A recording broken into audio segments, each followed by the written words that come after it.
মোদির বিতর্কিত পোস্টের জবাবে যা বললেন হাসানাত আব্দুল্লাহ।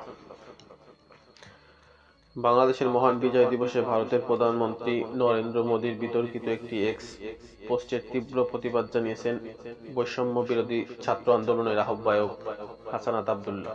সোমবার 16 ডিসেম্বর বেলা 11টার দিকে নিজের ভেরিফাইড ফেসবুকে এক স্ট্যাটাসের মাধ্যমে তিনি এ প্রতিবাদ জানান। হাসানাত আব্দুল্লাহ লিখেছেন, এটি বাংলাদেশের মুক্তিযুদ্ধ।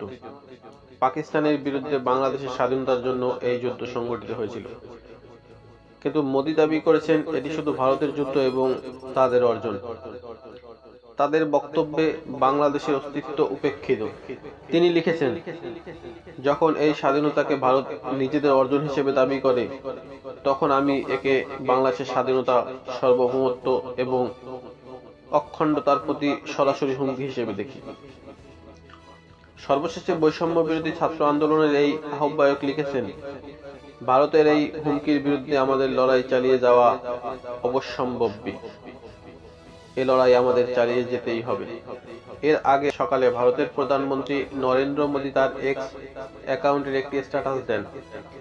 সেখানে তিনি লিখেছেন, আজ বিজয় দিবসে আমরা 1971 সালে ভারতের ঐতিহাসিক বিজয় অবদান রাখা সাহসী সৈন্যদের সাহস ও আত্মত্যাগকে সম্মান জানাই।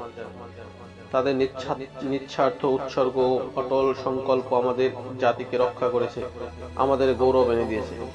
মোদি আরও লিখেছেন, এই দিনে তাদের অসাধারণ বীরত্ব এবং অদম্য চেতনার প্রতি শ্রদ্ধাঞ্জলি।